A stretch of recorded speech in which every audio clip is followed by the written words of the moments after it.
আজ আমি আপনাদেরকে দেখাচ্ছি একেবারে আমাদের সবুজ বাগান। সবুজ বাগান বলতে এখানে লাল কুমড়ো গাছ হয়েছে। তো লাল কুমড়ো মানে কবে ধরবে তার ঠিক নেই, তার আগে ডগাগুলো তো কেটে খায়।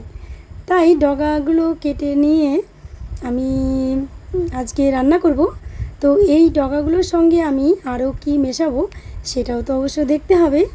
তবে এরকমভাবে কয়জন খেয়েছেন অবশ্যই তারা বলবেন, আর খেয়ে না থাকলে অবশ্যই বাড়িতে রান্না করে দেখবেন ভীষণ ভালো লাগবে। তো আমি এখানে সজনে পাতা নিয়েছি, আর তার সঙ্গে এই যে কুমড়োর ডগাগুলো অবশ্য ছিলে নিতে হবে। যত ভালোভাবে মানে উপরের খোসাগুলো বাদ দেওয়া যাবে তত কিন্তু এটা খেতে সুন্দর লাগবে আর নরম হবে। তো এইভাবে আমি পাতাগুলো ফেলিনি, পাতাগুলো টুকরো করে কেটে নিয়েছি। আর তার সঙ্গে সজনে শাকের পাতাগুলো ছোটো ছোটো করে কেটে নিয়ে আমি ওগুলোকে আরও মানে টুকরো করে নিয়েছি। তো নেওয়ার পরে ওগুলোকে ভালো করে ধুয়ে নিয়ে যে পাত্রে সিদ্ধ করে নেব, অবশ্যই আমি আগে সিদ্ধ করে নেব, তাহলে কিন্তু খেতে অনেকটা টেস্টফুল হবে। তো সিদ্ধ করে নেওয়ার জন্য আমি এখানে কড়াইতে জল দিলাম আর সামান্য লবণ দিলাম। দেওয়ার পরে আমি এটাকে কিছুক্ষণ মতো ঢেকে দেব। তো ঢেকে দেওয়ার পরে আমি আবার ফিরে আসব, কেননা এটাকে একটু নাড়াচাড়া করে নিতে হবে, তা নইলে লবণটা উপরে থেকে যেতে পারে বা ঠিকমতো লবণটা ঠিকঠাক হবে না।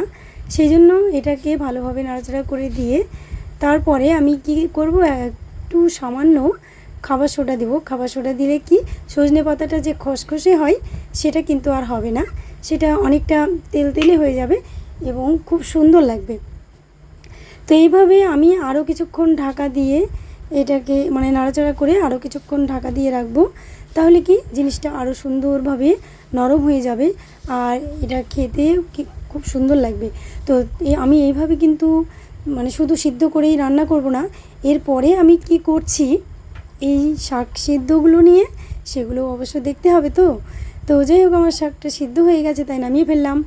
তারপরে আমি কড়াইটা চাপিয়ে দিয়ে কড়াইয়ের সঙ্গে এই কড়াইয়ের উপরে তেল দিলাম। তেলটা যখন গরম হয়ে উঠবে তখন কাঁচা লঙ্কা, কাঁচাই পাকাই মানে লাল সবুজ লঙ্কা দিয়েছি চিড়ে, আর তার সঙ্গে রসুন থেতো করে নিয়েছি। অবশ্য আর কিছু দিচ্ছি না এখানে। তো দেওয়ার পরে এটাকে ভালোভাবে যখন লালচে হয়ে যাবে আর একটা রসুনের সুন্দর সেন্ট বার হবে, তখনই কিন্তু এই শাকটাকে ঢেলে দিতে হবে। দেওয়ার পরে এটাকে অনবরত ভালোভাবে নাড়াচাড়া করে নিয়ে নামিয়ে ফেলতে হবে। আর গরম গরম মানে এই তরকারিটা গরম ভাতের সঙ্গে ভীষণ ভালো লাগবে খেতে। যদি আপনাদের এই রেসিপিটা ভালো লেগে থাকে তাহলে অবশ্যই আজই বাড়িতে ট্রাই করুন। আর আমার ভিডিওটি যদি ভালো লেগে থাকে তাহলে একটা লাইক কমেন্ট করতে ভুলবেন না। আর প্রথম থেকে যে দেখলেন তার জন্য অবশ্য ধন্যবাদ।